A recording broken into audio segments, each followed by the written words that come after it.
I'll put your knowledge against anybody I've ever met talking about this kind of stuff. So.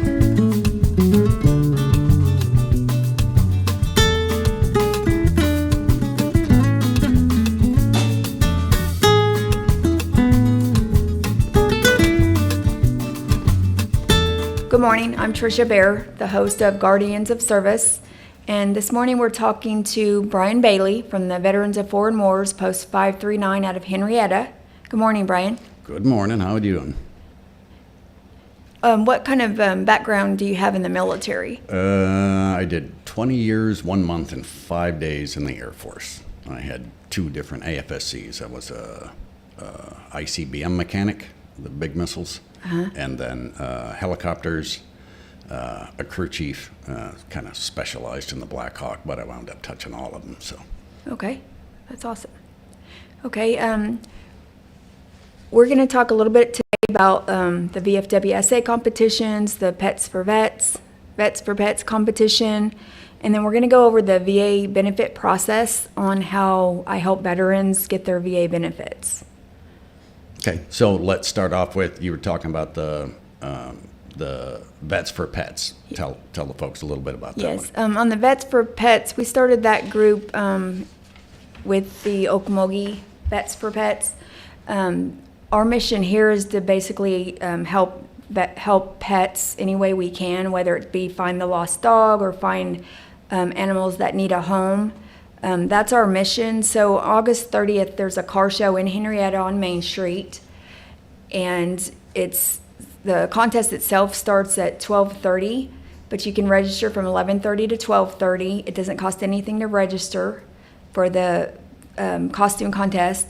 And first prize is going to be $100, second prize is $50, and third prize is $25.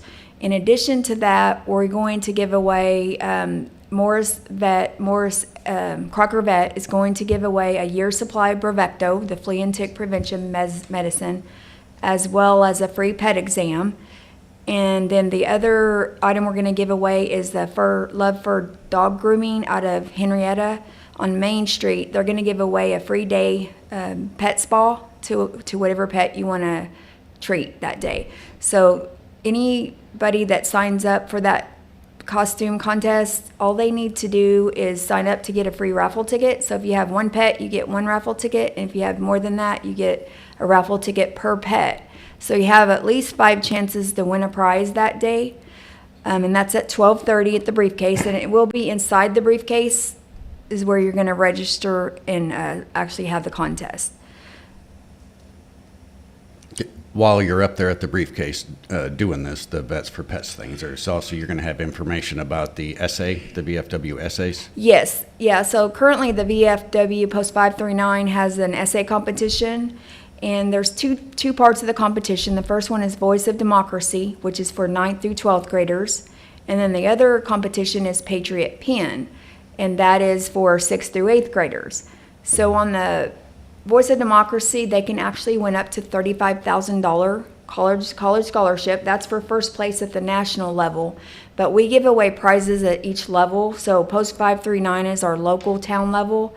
And then we have District 7 level, which is 5 towns in this area. And then we have the state level. And then you get to the national level. So you can actually win prizes or cash for your essay 4 different levels in the VFW. The deadline for both competitions is October 31st of this year. So if you're interested and it has to be a student in school, or you can be homeschool. You don't have to be in a school. So you can be homeschool and still apply for these competitions. Now for the Patriot Pen award, they'll give up to $5,000 for their award for the Patriot Pen, and that is 6th through 8th graders. The Voice of Democracy is an audio essay, so you're just going to record yourself reading your essay, and then the Patriot Pen is just a typed essay, so you don't have to do a recording of the Patriot Pen.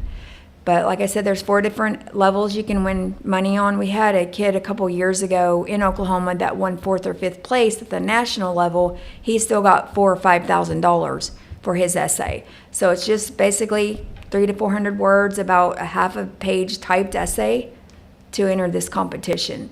So if you're interested in doing that, you can call me at 479-414 0952, and I'd be glad to send you the application and the instructions. Do follow the instructions specifically, because if it says 300 or 400 words, you don't want to do 500 words or less than that, because they do go by that. So follow the instructions and you'll be good to go. And please enter, because there's lots of chances to win money. Okay, to some of the questions that people are definitely going to want answers to and information for. What's included in the first appointment to help vets with their disability claims? Okay, so I'm a VFW and DAV veteran in Henrietta. So what I do is I help veterans fill out the paperwork for any type of VA disability or benefit claim. So whether it's a spouse that has a husband pass away that needs to apply for DIC, which is dependent indemnity compensation, I help them fill out the paperwork for that. I also help veterans do their VA disability paperwork. So there's all kinds of different paperwork, but the first appointment that I have with them, I do the letter of intent and the appointment of service officer.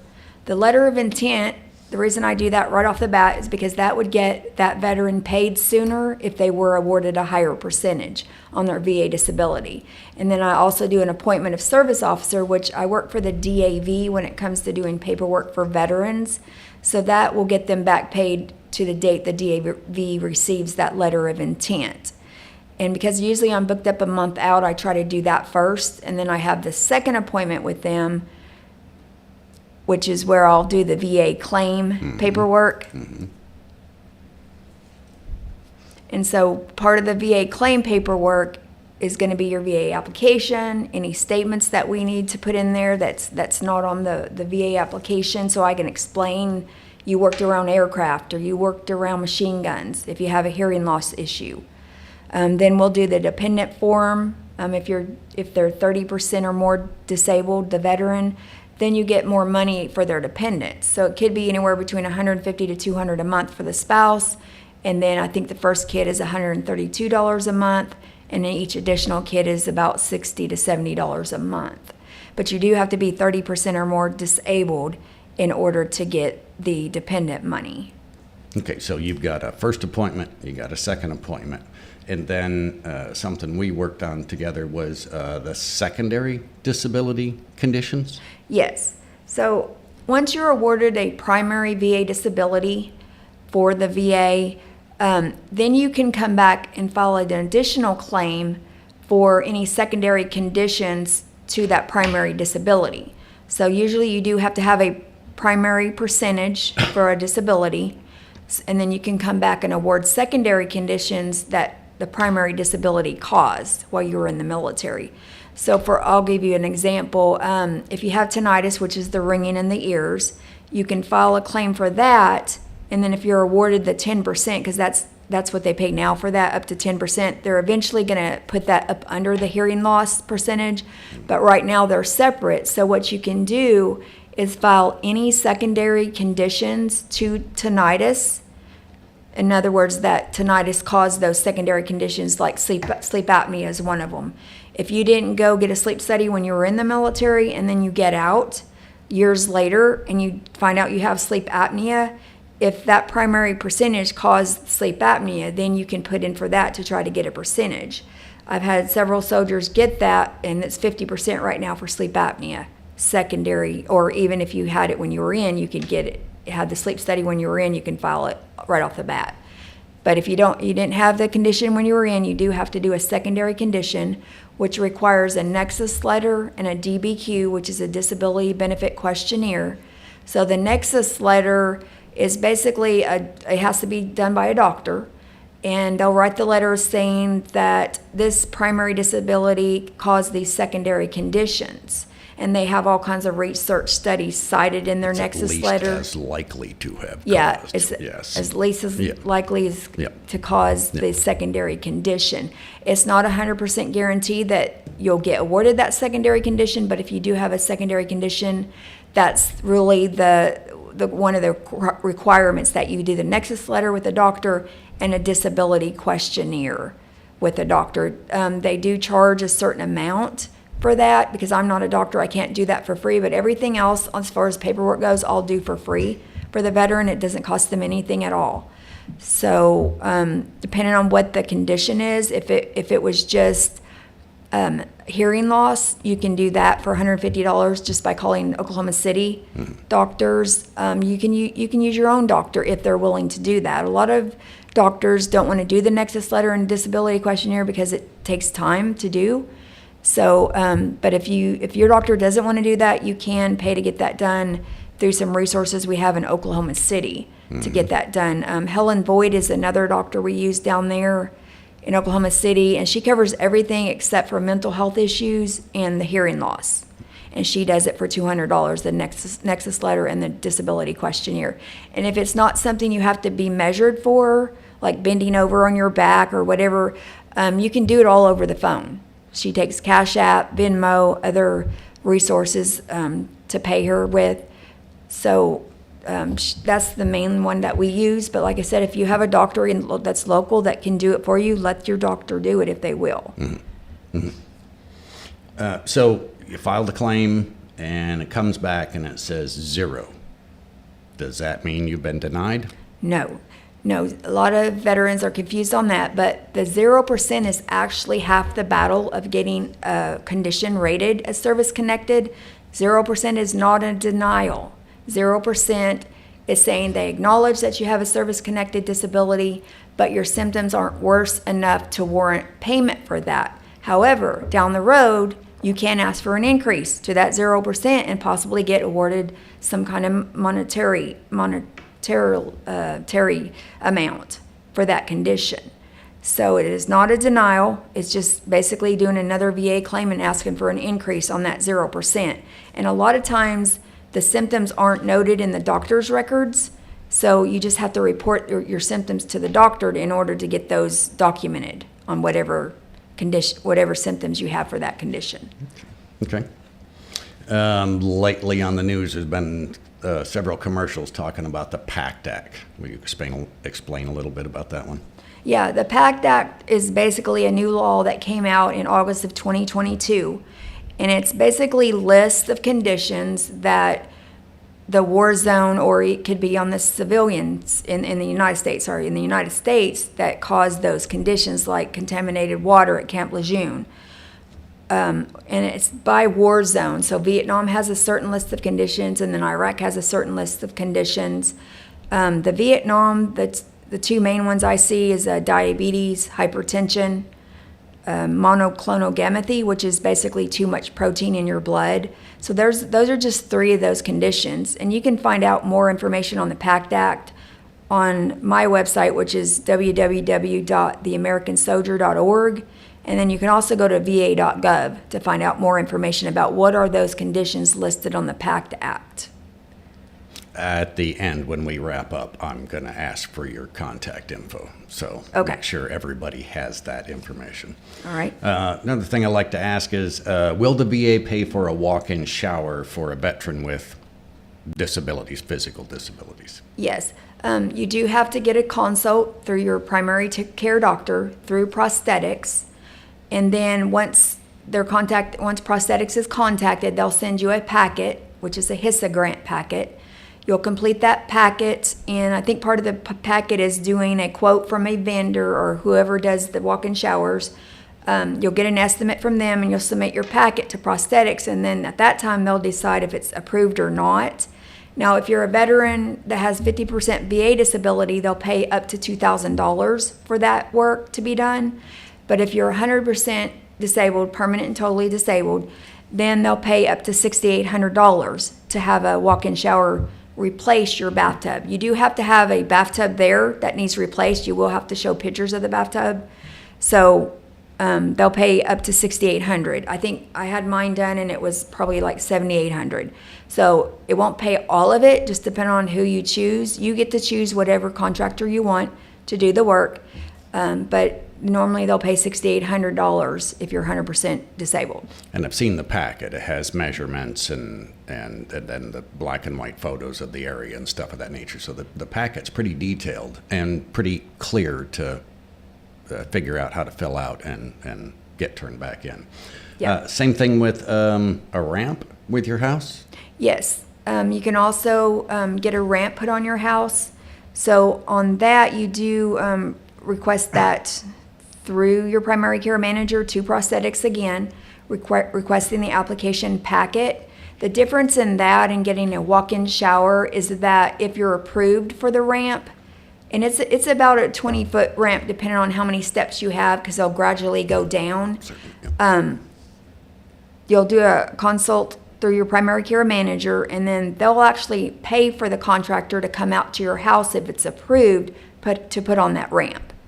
So I think the VA right now, or not the VA, the VFW has a ramp that someone donated. So if you are needing a ramp, let us know because we do have, I think, one ramp to give out. We do have medical equipment also that we give out at the VFW there in Henrietta. We have shower chairs, we have wheelchairs, we have beds.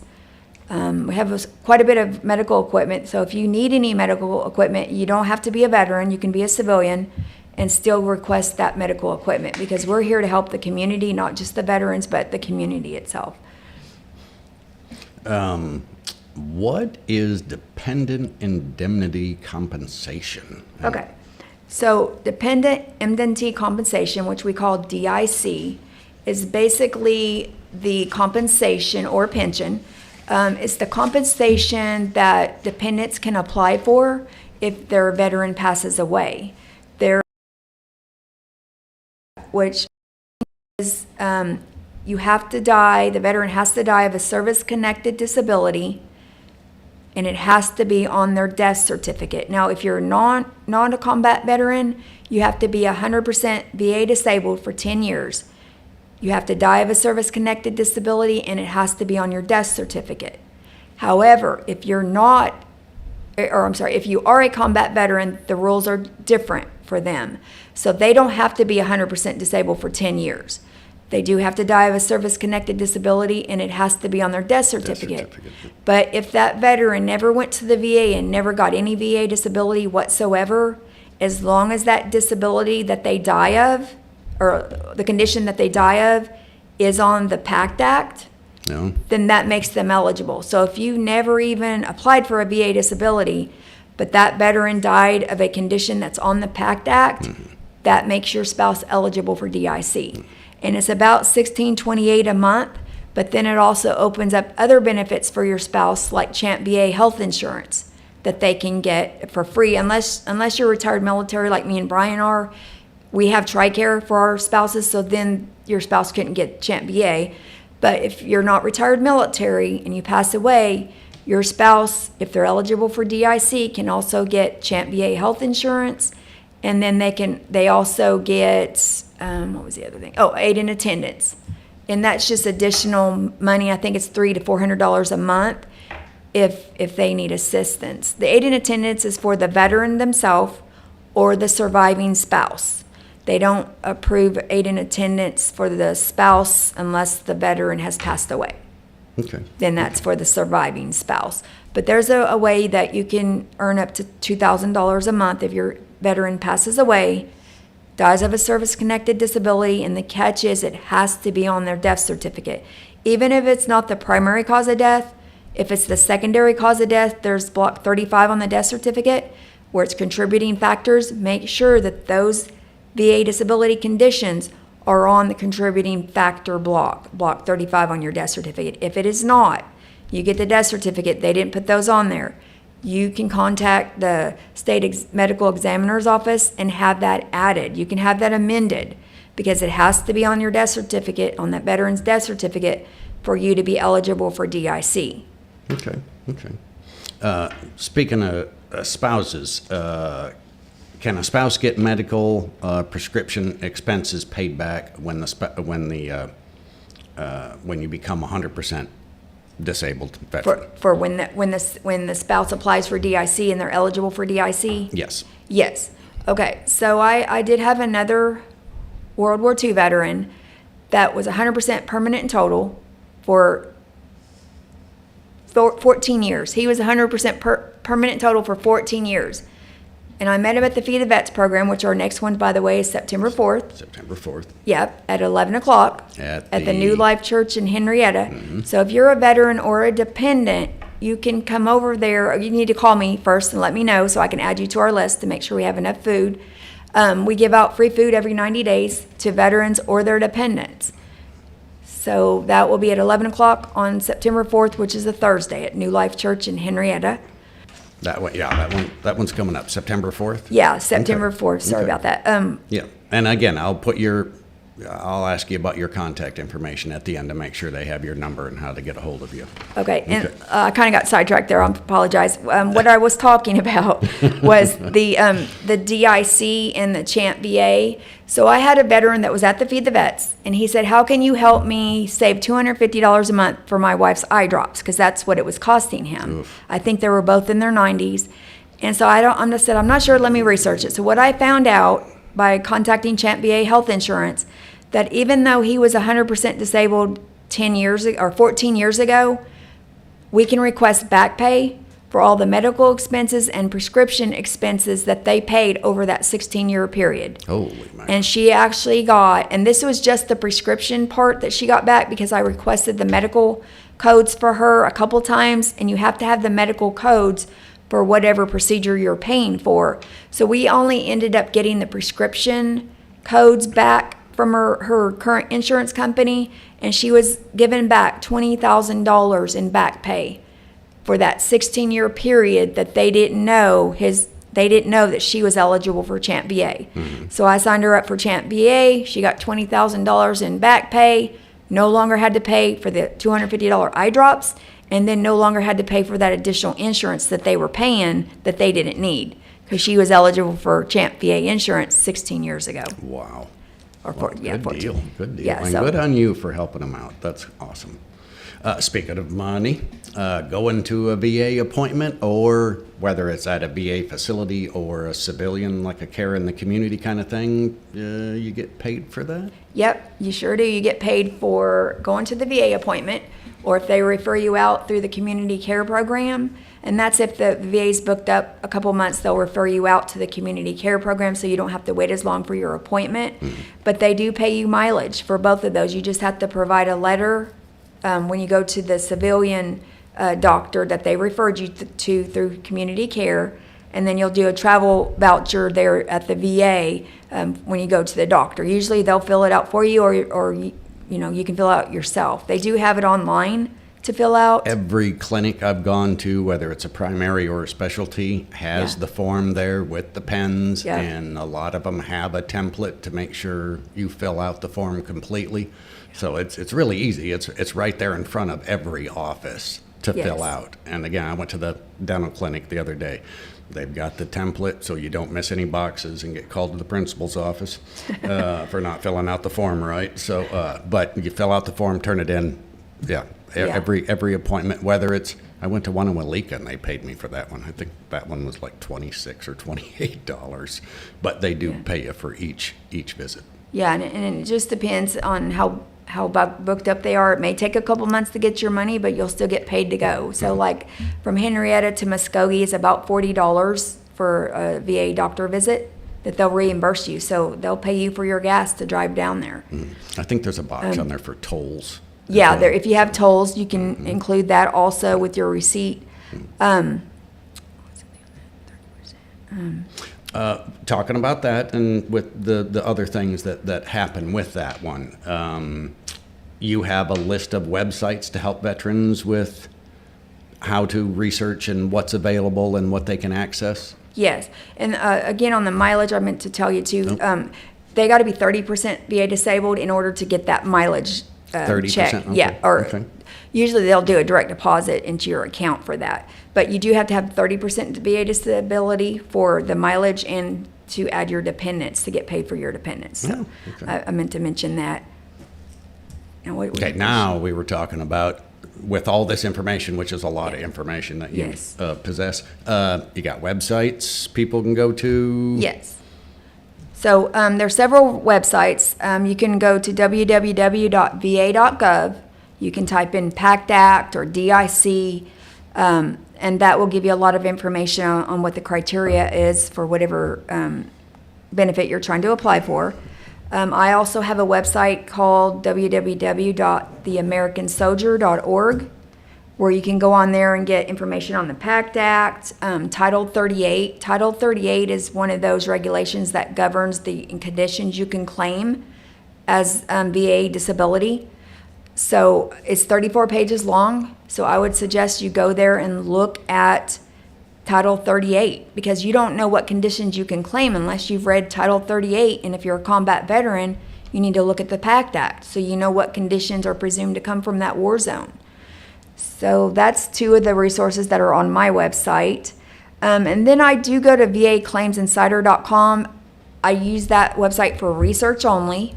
That's researching secondary conditions or primary conditions that cause the secondary conditions. Do not pay them anything because you're just using their database, their information. We don't charge you anything at the VFW or the DAV.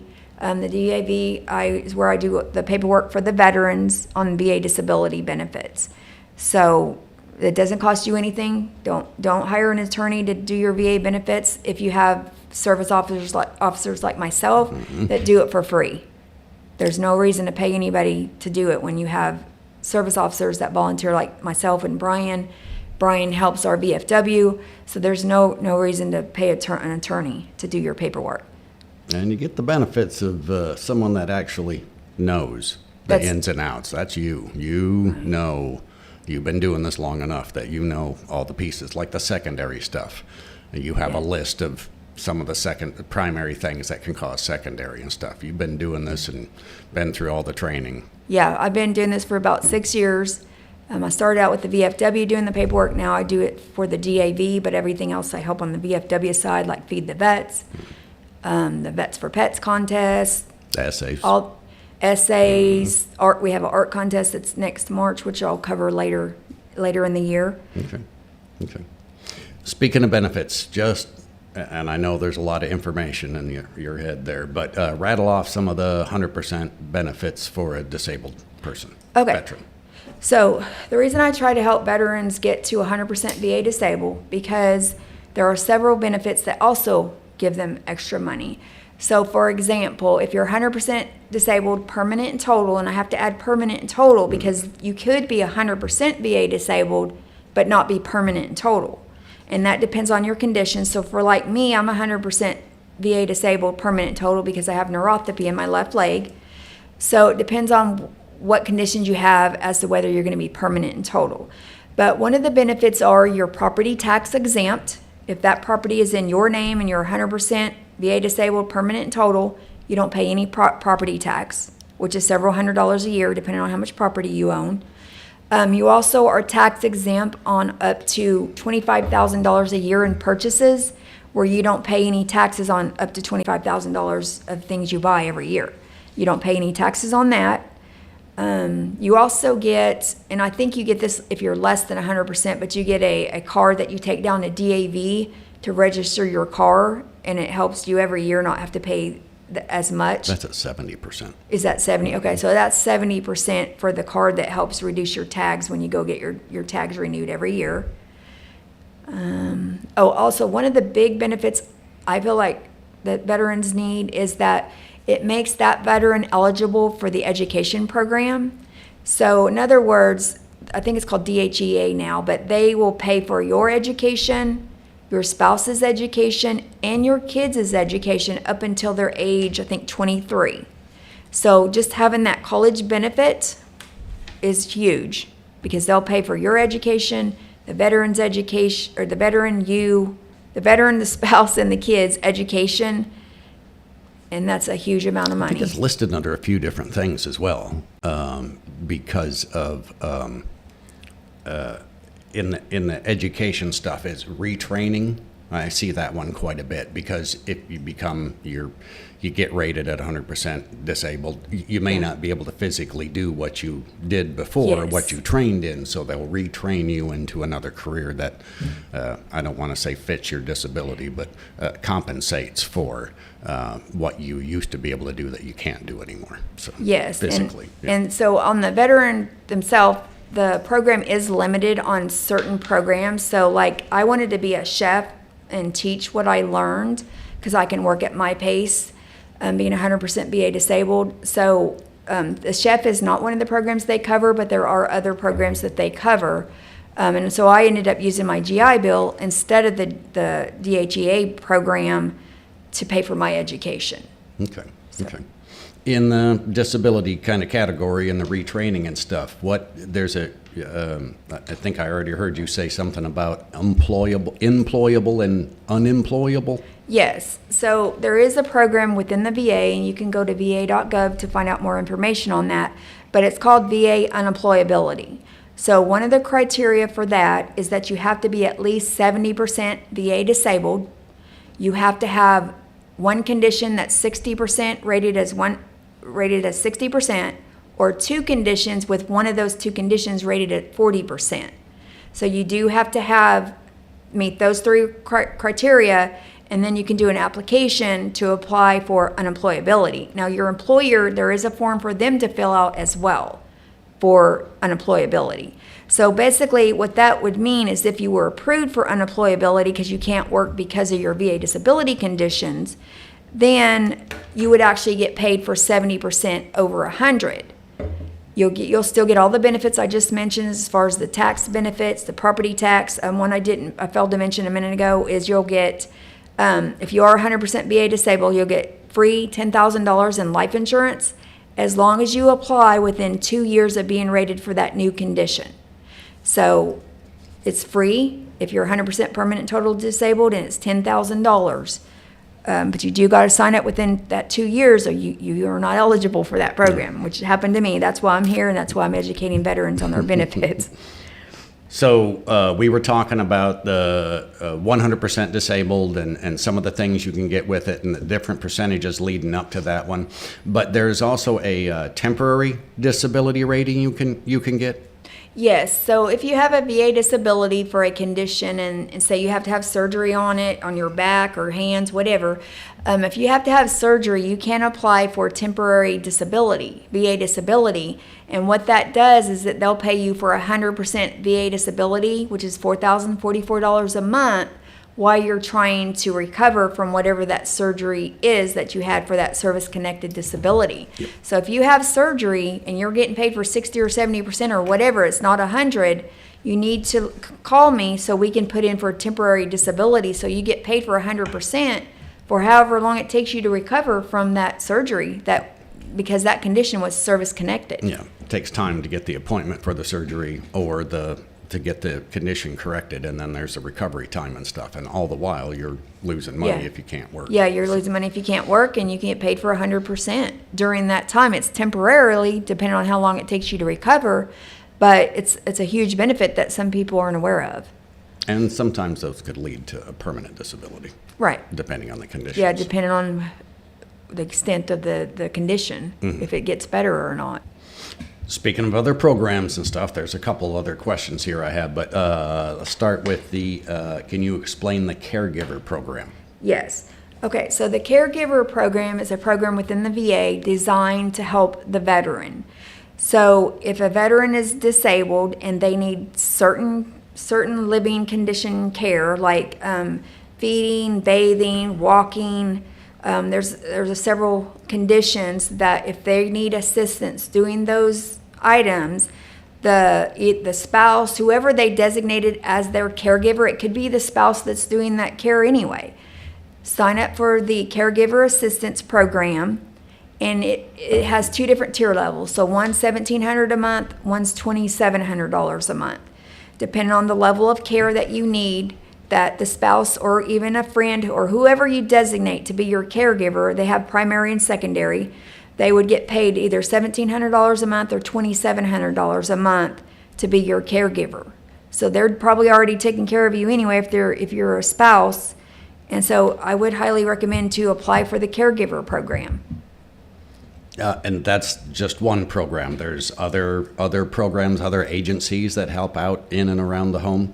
Yes. So if you go to the VA doctor for your health care, you can ask your VA healthcare doctor to approve a certain amount of hours for you to get assistance through either Visiting Angels, Cornerstone Caregiving. There's different agencies that the VA will pay for to come out and help you at home. whether it be doing the dishes, going to get your prescriptions, taking you to the doctor, getting your groceries, whatever the case is of what assistance you need, your doctor will allow a certain amount of hours to be paid for by the VA for someone to come to your house and take care of those issues that you need help with. And it could be even you just want somebody to come and visit you and talk to you. They'll do whatever you want. So if you need any help whatsoever, you do have to be enrolled in the VA. The VA doctor will allow so many hours for whatever agency you choose to come out and help you with your life chores or whatever things you need done. Okay. Accrued benefits? Yes. So what accrued benefits is, and this actually happened to one of my veterans' kids. He had passed away the day before his daughter got the 100% VA disability letter in the mail. So it was literally the day before. But when you apply for a VA disability, it goes back to first the letter of intent, whenever you first apply that you are going to file a VA claim application. Or if you don't do the letter of intent, it goes back to the day you do that VA claim application and the DAV and the VA receives it. So, or whoever your appointed service officer is. So he had got 100%, he died, and the daughter thought, well, then there is no benefits. Well, there is. It's called accrued benefits. You can go back, the family can go back and request whatever amount he was allowed. So say, for example, he went from 90% to 100% VA disability. That's another $1,200 a month. So we're talking about $4,000 a month is what you get paid for 100% permanent and totally disabled. So she went back and we did an accrued benefit for whatever he went from 90 to 100, and she got all of that back pay from when he first applied or the date he did that letter of intent. So even though that veteran passes away, the family is still allowed to apply through accrued benefits, apply for that compensation that is owed to that veteran. Even though he passed away, it's still allowed to be given to the family. So you have provided a lot of information here in the last couple of minutes. Would you tell everybody your contact information? Yes. So my contact information is 479-414-0952. And you can also reach me on email at ladymarine100@yahoo.com. And the best way to reach me is honestly through texting me, because I get inundated with email. So I would text me at that phone number and I will get back to you as soon as possible. I'm also a chef. We do a culinary command post show here every Sunday at 2 o'clock. We teach a different food, a different recipe every Sunday at 2 o'clock. So if you will text me, I will get back to you and try to get you your answer to your question. I would encourage people to get a hold of you. Not that I'm volunteering you to answer a bunch of questions, but I was unaware of quite a few things until I talked with you. And there's a lot more information out there than people are aware of, and you can go online and start rattling and going through all this stuff. There's a lot of sponsored stuff that is not applicable, but there's a lot of information, and I know you do this on a regular basis, and I'll put your knowledge against anybody I've ever met talking about this kind of stuff. So, yeah, thank you. Last thing I wanted to ask you about was the mission of the Guardians of Service program. Okay, so our mission of the Guardian of Service program is basically to help veterans educate veterans on their VA benefits and the process and all the information that we just put out today, so that you are aware of your benefits and how to apply for them. And like I said, I help you do the paperwork for free. It doesn't cost you anything at all. I will help you by appointments. My office is located behind Love's gas station at the VFW, but I work for the DAV on the paperwork side of helping veterans do their paperwork. And our mission basically is to take care of the veterans and make sure that they get the benefits that they deserve. Whether you're a combat veteran or not, we're going to help you try to get those benefits. So that was all the questions I have.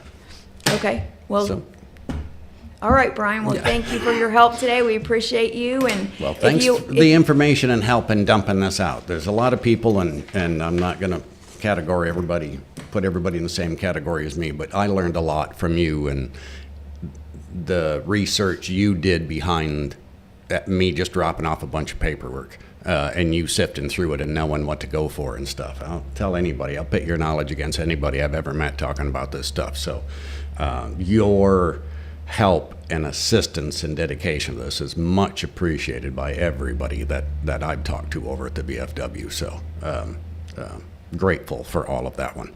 So how frequently are these podcasts? Okay, so we do a Guardian of Service podcast right now at least once a month. I think they're going to do a couple more times a month. And then like our VFW, Veterans of Foreign Wars, we meet the first Tuesday of each month at 6 o'clock at our VFW building behind Love's gas station. And our next meeting is actually September the 2nd at 6 o'clock. So if you served in a combat zone, then you're eligible to join the VFW. Whether it be Korea is still considered a combat zone. Yep. Yes, it is. Iraq, Afghanistan, Vietnam, World War II. We have members of all of those combat zones in our post. So you are eligible to join if you served in a combat zone. That is one of the criteria of being in the VFW. You have to have served in a combat zone. But you don't have to have served in a combat zone in order to get a hold of you and you provide people with information. That's right. So whether you served in a combat zone or not, we're going to help you try to get your VA benefits. You and your spouse. So make sure you let your spouse know about me and my phone number. So if you pass away, they know who to call so I can help them try to get their DIC benefits and then their CHAMP VA benefits and possibly aid in attendance benefits. Yeah, there's quite a few vets that are kind of cranky old folks that don't want to come and ask questions and stuff, but I would encourage them. It's definitely in their benefit. So. Right, because you can make for 10% VA disability and it goes up every 10% increments. Let me explain that real fast. So 10% is about $171 a month, but then it goes 20, 30, and 40, and then when you get from 90 to 100, it goes up $1,200. So it's $4,044 a month to be 100% VA disabled. So it's definitely worth checking into to see if it's something that you're eligible for, and it'll change your life. It truly will. It changed my life. That's why I help veterans for free, so I can help pay it forward and help other veterans. And there's direct and indirect. You're talking about the money you get in the mailbox every month for the problem, but then there's the health care provided to address the problem and the issue. So yeah, the health care and the prescriptions are free at the VA. There's all kinds of benefits to applying for the VA disability program through the VA. Thank you for your time. Thank you for your help. Thank you for your dedication to what you're doing and the people you're helping. Like I said, everybody on our side knows that you're the person to go to and talk to, that you're the one with the answers or you'll find them. So appreciate your time and your help, and thank you for letting me ask you a bunch of questions. Okay, no problem. And thank you for joining the Guardians of Service.